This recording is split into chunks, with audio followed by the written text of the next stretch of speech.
Wow, I'm in live action. When I've graduated college too, I guess. Meh.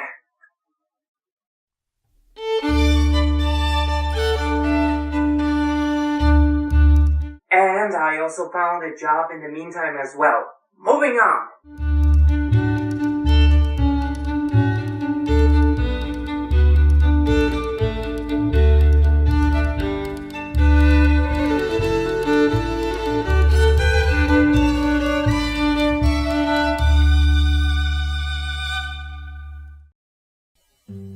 Hitoshi Kawazu is most known for his SaGa games, which are not very appreciated in the West, but people also hate him for numerous other misadventures, such as Final Fantasy II, Legend of Mana, Final Fantasy Crystal Chronicles, or Final Fantasy XII.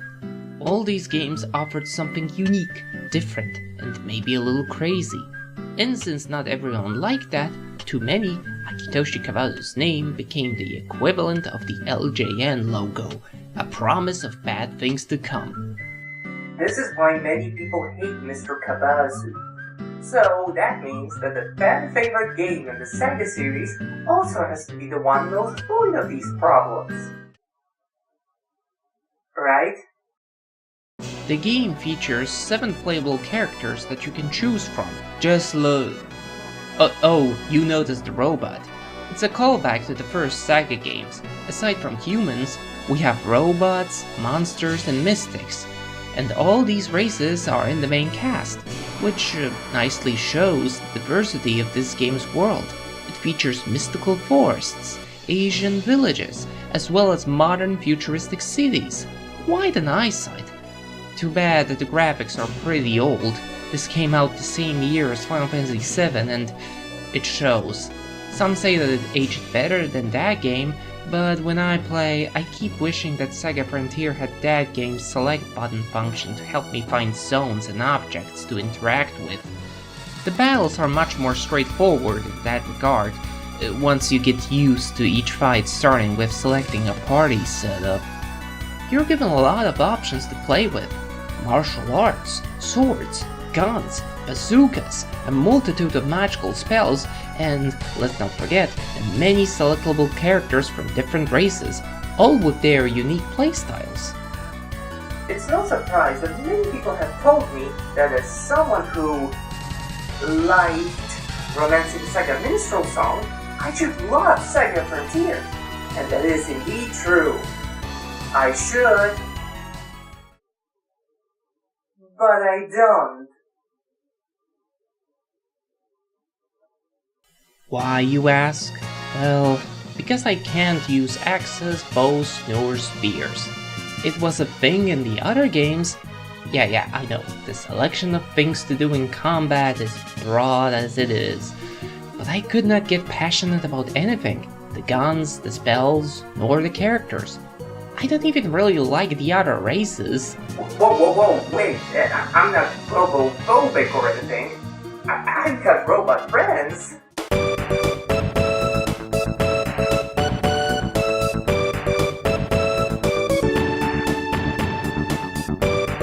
Still, that stylistic stuff, very subjective. If I am to talk about more legit problems, well, in Romancing SaGa, the world was slowly opening up to you as you progressed through the game. SaGa Frontier, instead, gives you access to 99% of all cities and dungeons right away. Right away after finishing the character's prologue, but still.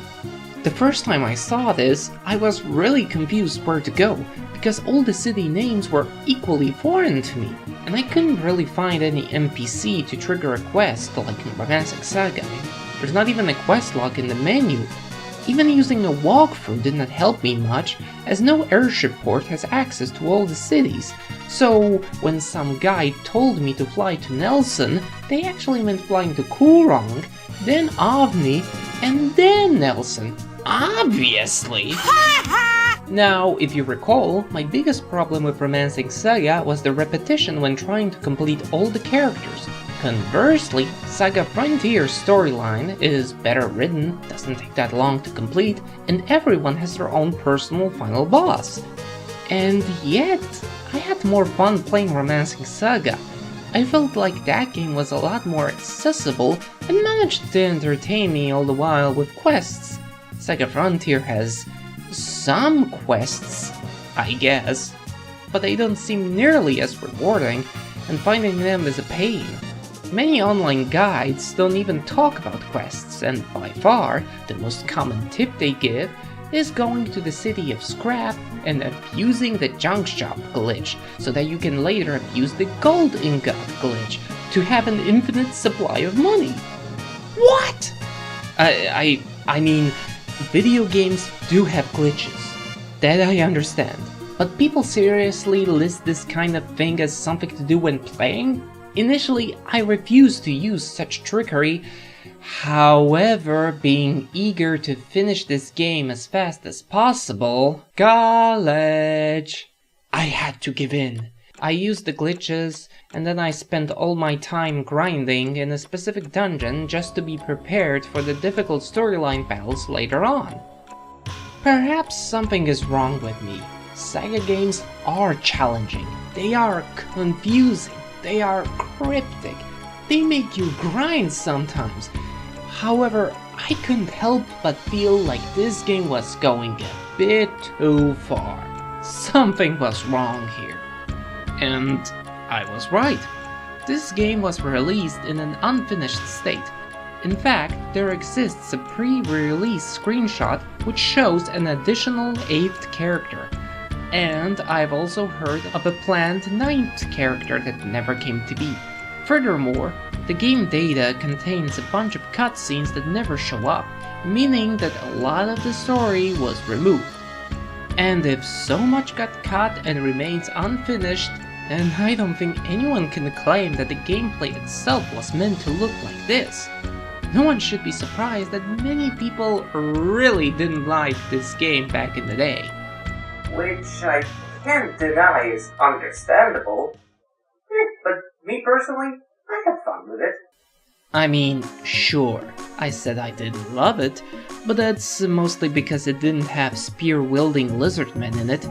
Oh, and the grinding, that too. Regardless, with the masses of fans that this game has, I knew it had to have something to keep my attention. And so, I beat the game as Amelia and T26OG. It was actually really fun when I was doing the story missions, and as much as most stuff in the game doesn't appeal to me personally, I could see it working for others. It's undeniable that this game is unique, has a lot of charm, and hence the tons of fans who love it. But I'm just not one of them. Maybe I set my expectations too high. Maybe it's not my kind of game. Maybe it's the stylistic choices, or maybe I'm just too old to play such a game. No matter what the reason is, I just don't get it. To me, it's pretty okay, and I give my salutes to all its fans. SaGa Frontier is a great game, but not for everyone. And now, let's check out my very first SaGa game. Our protagonist is Gustav XIII, heir to the throne of Finney. At the age of 7, Gustav fails the ritual necessary to become the next king.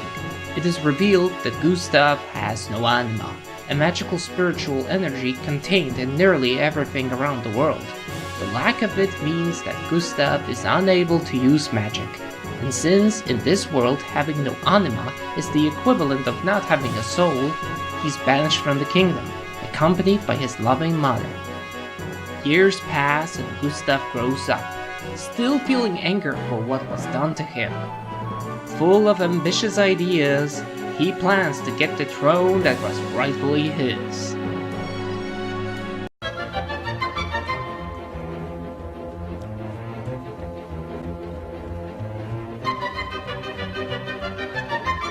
Meanwhile, Will Nuts, our second protagonist, the youngest in the family of treasure hunters, comes across clues regarding an egg-shaped amulet known as the Egg, which is linked to the death of his parents. Will and his friends set out to find out the secret behind this cursed artifact. These are the two protagonists that the game has, and surprisingly, they don't have separate playthroughs. After each quest, you return to the map screen and select a new one, likely at another point in time. Sometimes it's Gustav, sometimes it's Will, and sometimes it's other characters altogether. More unlock as you progress, and you don't need to do them in a chronological order. Each of them is a tightly constructed zone where your exploration is quite limited. Heck, many of them are just cutscenes. This is the opposite of a normal open world SaGa game, and the story benefits from it. Now onto the graphics. The entire game is full of smooth, bright colors. And comparing the game with its predecessor, yeah, I prefer the way this one looks. And speaking of preferences, for this game, Kenji Ito, the composer for nearly every SaGa game so far, was replaced with a newcomer called Masashi Hamauzu. I should probably be terribly sad about that, but I'm not. Try and guess why. The choice was probably made because Hamauzu has experience with classical European music, and the results are definitely nothing to complain about. And now, since this was my very first SaGa game, I think this is the best place to finally discuss the many unique mechanics in the series. The place where I've discovered them. Because that totally was my plan. Or maybe I forgot to do this until this point. The SaGa series stands out by introducing LP, that is, life points. Every character has a certain number of them. Each time a character dies, or when a special attack is used, a point is lost. Should a character lose all LP, his or her death is permanent. Or not, depending on the game. This makes for an interesting mechanic where any healing spell can bring a character back from the dead, but it also limits the number of possible resurrections. Of course, you don't want anyone to end up with 0 LP, but if it happens to your main character, it's game over. The games also have their own MP equivalent for techniques with weapons and spells. Some have just one type of points, others have a few, and some have none.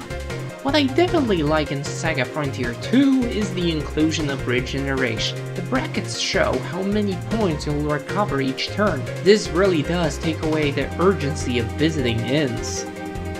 Another common element in these games is the durability points. DP is present on basically all equipment.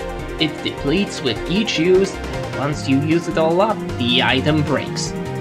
This game thankfully introduces a lot of legendary unbreakable items, so it's less of a nuisance here. After each battle, you get skill ups. SaGa Frontier 2 stands out for not featuring normal character attributes, and instead relying on skill levels in weapons and magic schools, which not only strengthen your spells, but also make it easier to spark new techniques in combat. Further unique features include talents and certain arts for characters, which is indicated by a plus sign. Although I later found out that these don't really reflect reality at all. There's also roles, which you can assign to characters for additional passive abilities. There's a turn-based war minigame, there's duels where characters fight one-on-one, and, before I forget, this game also used the Pocket Station, a PlayStation peripheral which didn't really catch on. Although, what this game is most remembered for is the difficulty. Now if any Japanese players are watching this video, they might feel a tad confused, because this was not among the hardest SaGa games. And that is correct. In Japan. However, the English localization team felt that the game was too easy, so they made it harder. To be fair, even if this was my first SaGa game, I did make it to the end until the final boss. If you want to see what I'm talking about, the trailer for this video on my Farel The Gecko channel shows the entire fight. In this video, I will only discuss it. Basically, the English version of the game made everything twice as hard, while the final boss is 100 times harder. Considering how there was no real glitches to abuse, hardly any places to grind levels, how great the equipment couldn't be bought, and that backtracking was impossible, this was a huge pain. So, what did I do? I rage quit the game and wrote a nasty review online calling it the worst game of all time. No, that's something a sane person would do.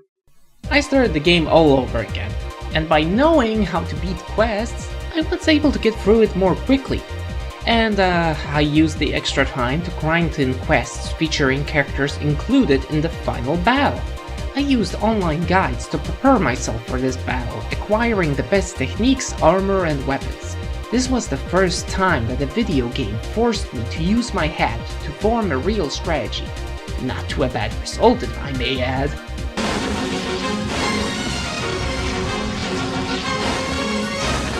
Help! Come on, guys! I've got an idea. The fire elemental is made of fire, and the sunstone is made of ice. Let's put the two together. I'll take two as supports out with arrows. And I'll take one out with a magic missile. I've got a dagger for the other one. Now you're working together!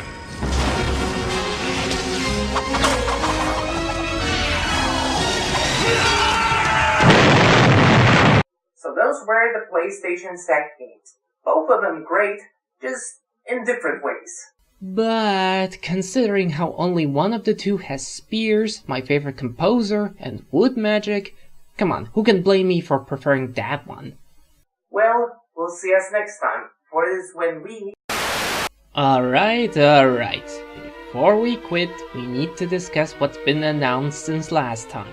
It turns out that we're not getting a game. Instead, we're getting two! The first one is Imperial SaGa, a browser game on which there's very little info on so far.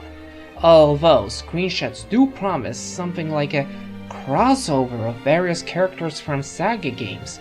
Hard to predict what this'll be.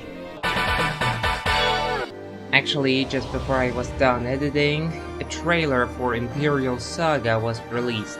So check that one out if you want to find out more. But even so, the second game is still shrouded in mystery. So far, it's being referred to as SaGa 2015. Most likely, it would be released for the PlayStation Vita, and sources suggest that it will have multiple protagonists, and this is so far the only image which might show a playable character from the game. And then there's some info about another SaGa prefecture team-up, which includes these trains. They're cool, I guess, but they can't really compete with the Imperial Throne Succeeding Salad. Oh, and those other things. So we're still not given much, but we're getting there. That's it for today, and I'll see you guys next time.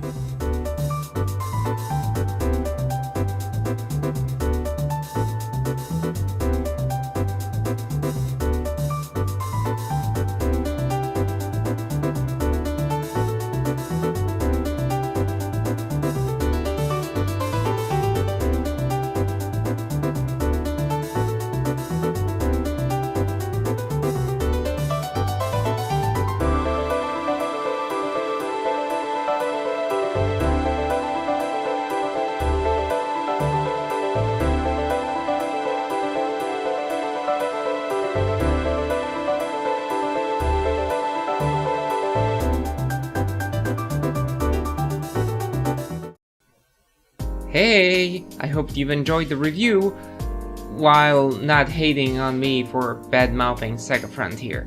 Sorry about that. Well, if you like my work, watch more videos, subscribe, pledge my Patreon, or at least stay after this for a random ending gag. Well, see ya guys next time!